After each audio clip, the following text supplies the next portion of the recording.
যেদিন সত্যিকার অর্থে নিজের একটা সংসার হবে, ঘরের ফুলদানি থেকে শুরু করে পাপোশটা পর্যন্ত আপনি যত্ন করে নিজের পছন্দ অনুযায়ী কিনবেন, সেদিন বুঝবেন পৃথিবীর কোনো প্রান্তে এই সুখ কেনা যায় না।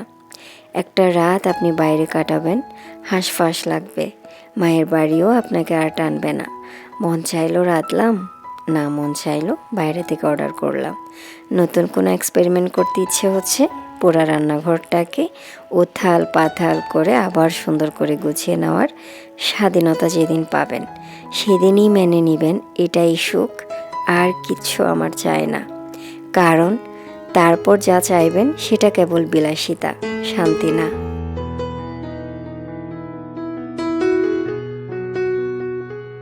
আলহামদুলিল্লাহ, হাজার হাজার মেয়ের কত কত স্বপ্ন এরকম সুন্দর একটা নিজের সংসার হবে। সেই সুন্দর স্বপ্নটা আমার মহান আল্লাহর কাছে চাওয়ার আগে আমাকে দিয়ে দিয়েছেন। আলহামদুলিল্লাহ, আলহামদুলিল্লাহ। হ্যালো ভিউয়ার্স, আসসালামু আলাইকুম। আরজে লাইফস্টাইলের নিউ আরও একটা ডেইলি ভ্লগে আপনাদের সবাইকে ওয়েলকাম করছি। কেমন আছেন আপনারা সবাই? আশা করছি সবাই খুব ভালো আছেন। আমার বাসার হেল্পিং হ্যান্ড আপা আসে না আজকে প্রায় 1 মাস হতে চলল।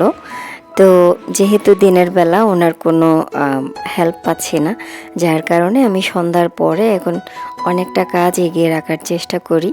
তো কি কাজ করছি আজকে সেটাই আপনাদের সাথে শেয়ার করছি। সন্ধ্যার পরে আমি একটু নাস্তা করে নিয়েছিলাম, তারপরে কাজে লেগে পড়েছি। সেদিন আমার জোহান বাবা সারাদিন ঘুমায়নি, যার কারণে একদম 7টার মধ্যে ঘুমিয়ে পড়েছে।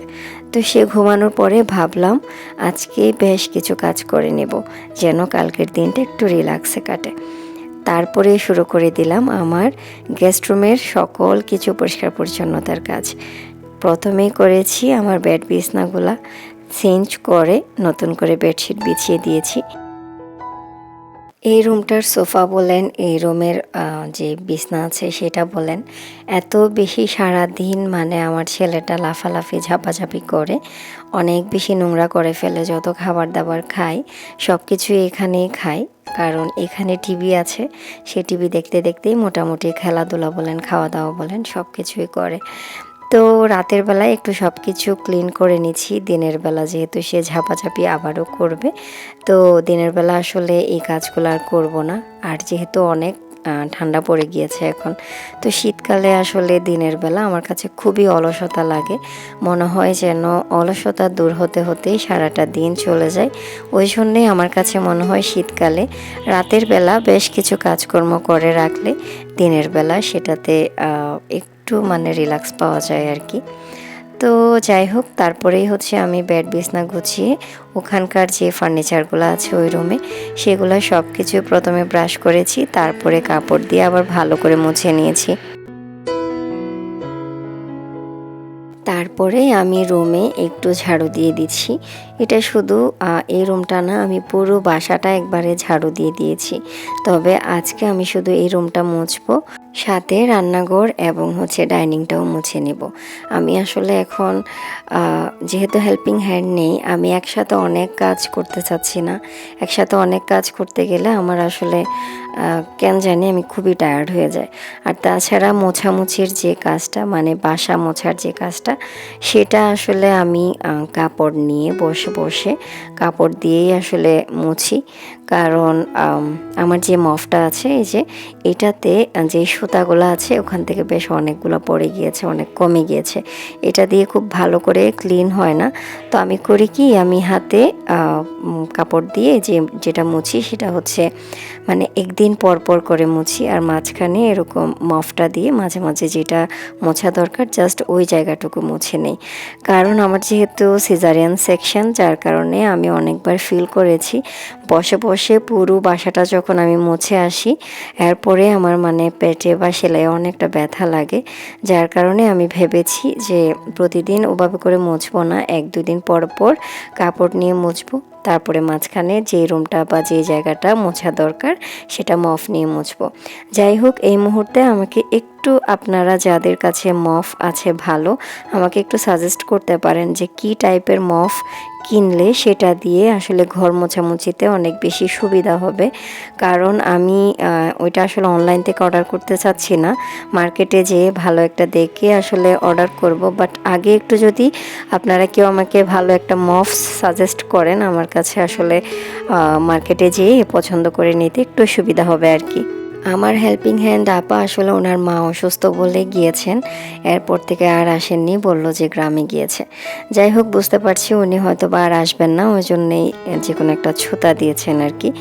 যাই হোক, তো আমি এখন আর এই বাসায় কোনো নতুন বুয়া রাখতে চাচ্ছি না, যেহেতু জানুয়ারি মাসে বাসা চেঞ্জ করব অন্য জায়গায়, ওখানে হয়তো বা কোনো একটা নতুন করে বুয়া রাখবো। তো এর মধ্যে আসলে আমার একটা মফ খুবই দরকার আর কি, বাসাটা ভালো করে বা সুন্দর করে মোছা যায় এরকম।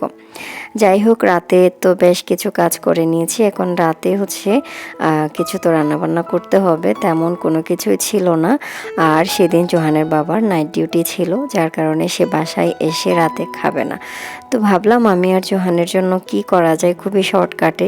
এর মধ্যে কিন্তু আমি মোটামুটি আমার খুবই গরম লাগছে বা টায়ার্ড লাগছে এরকম একটা ফিল হচ্ছিল, যদিও শীতের রাত, তারপরেও কিন্তু কাজকর্ম করলে বেশ গরম লাগে।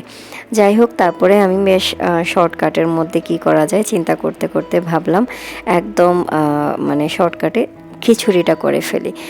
জোহান যেহেতু খাবে, আমি একটু নরম টাইপের খিচুড়ি করতে চাচ্ছি, একদম কম মশলাযুক্ত খিচুড়ি, যেটাতে আমি শুধুমাত্র চাল, ডাল আর হচ্ছে এটা কি বলে গাজর দিয়েছি। তারপরে সাথে একদম অল্প করে হলুদ, একদম অল্প করে ধনিয়া দিয়েছি। এই মুহূর্তে এসে আমার যে স্পেশাল মশলাটা বানানো আছে ওখান থেকে একদম অল্প করে দিয়েছি।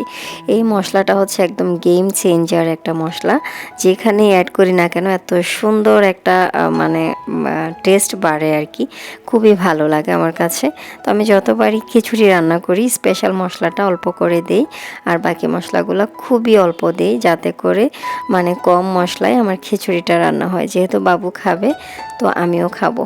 আর এখানে আমি একটু বেশি করে দিয়েছি, 1 পট চাল দিয়েছি এবং আধা পট মতো কি বলে ডাল দিয়েছি। তো খিচুড়ি আমাদের রয়েই যাবে রাতে, তো ভাবলাম যে সকালবেলা জোহানকে নাস্তার বদলে খিচুড়ি খাওয়াই দিব আর কি। তো যাই হোক, ওইটা তো আমি বসিয়ে দিয়েছি, তারপরে এখন আসলাম বাকি আরও কিছু কাজ করে নিতে। মশলা দিতে যেয়ে দেখলাম যে ধনিয়া শেষ হয়ে গিয়েছে, তো যার কারণে আমি ধনিয়ার যেই জারটা আছে সেটা নিলাম। পরে ভাবলাম বাকি যে 2টা আছে ওগুলাও একটু খালি করে তারপরে ভালো করে ওয়াশ করে ফেলি, এগুলো বেশ অনেক দিন হয়ে গেল ভিতরে সহ ওয়াশ করা হয় না। তো পরে ভাবলাম সবগুলোই একসাথে ওয়াশ করে ফেলি। তো 3টায় আমি ভালো করে ওয়াশ করে তারপর পানি ঝরাতে দিচ্ছি। কারা কারা এখন পর্যন্ত আমাকে দেখছেন আমি তো জানি না, যারাই দেখছেন না কেন এখন পর্যন্ত যদি আমার সাথেই থেকে থাকেন, তাহলে প্লিজ বলবো আপনাদেরকে আমার ভিডিওতে একটা লাইক দিয়ে দিবেন। আপনারা যে এত কম লাইক দেন কি বলবো, প্রত্যেকটা ভিডিওতেই আসলে বলি, তারপরেও যারা আসলে লাইক দেয় তারা তো দেয়, যারা দেয় না তাদেরকে বলে আসলে কাজ হয় না। তারপরেও আর কি রিকোয়েস্টটা করেই যাই প্রতিবার, যদি আপনাদের একটু মায়া হয় তাহলে অবশ্যই একটা লাইক দিয়ে দিবেন। আর যারা আজকে আমাকে প্রথম দেখছেন, আমার কথা কাজ কিছু একটা যদি আপনার কাছে ভালো লেগে যায় তাহলে প্লিজ আমার চ্যানেলটা সাবস্ক্রাইব করে দিবেন। কাজ করতে করতে আমি অনেক বেশি ক্ষুধার্ত হয়ে গিয়েছিলাম, খুবই খিদা লেগেছিল। তারপরে একটু মুড়ি আর জিলাপি বের করেছি, তো এগুলাই আমার মানে মনে হচ্ছিল যে ডিনার করা হয়ে যাচ্ছে। কিন্তু আমি তখন খুবই ক্ষুধার্ত ছিলাম, যার কারণে ভাবলাম এগুলা খাই, আমার খুব জিলাপি দিয়ে মুড়ি খেতে ইচ্ছে করছিল, তো সেটাই খেয়েছি। জিলাপি আর মুড়ি আসলে গ্রামে থাকতে অনেক বেশি খেতাম, আর আমার নানুর বাড়িতে গেলে মানে শীতকালে যখন ডিসেম্বরে পরীক্ষা শেষ হলে যেতাম, তখন কিন্তু ওইখানকার একটা মানে ট্রেন্ডই বলা যায় যে সন্ধ্যার পরে মুড়ি আর জিলাপি খাবে, একদম গরম গরম জিলাপি মানে দোকান থেকে কিনে এনে খাই আর কি। তো আমি ওই আমার ছোটোবেলার সেই মেমোরিটা অনেক বেশি মিস করতেছিলাম। যাই হোক, তারপরে এখানে আমার অন্যান্য কাজগুলো করতে করতে আমার খিচুড়িটা প্রায় হয়ে এসেছে। তো আমি ধনেপাতা তারপর একটু ঘি দিয়ে খিচুড়িটা আমি একটু নাড়াচাড়া করে দমে দিয়ে রাখবো। নরমই রেখেছি, একটু নরম খিচুড়ি খেতে আসলে ভালোই লাগে আমার কাছেও, আবার যেহেতু বাবু খাবে সেজন্য। যাই হোক, যাদের রুমে একটা করে সোফা আছে বা যে কোনো জায়গায় একটা সোফা রেখেছেন, দেখা যাবে আমাদের যত আনইউজড কাপড় চোপড় আছে বা বাইরের থেকে বা ব্যালকনি থেকে শুকিয়ে যে কাপড় চোপড়গুলো ভেতরে ঢুকানো হয়, সেগুলো কিন্তু প্রায় সময় সোফাতেই রেখে দেওয়া হয়, খুবই এলোমেলো লাগে।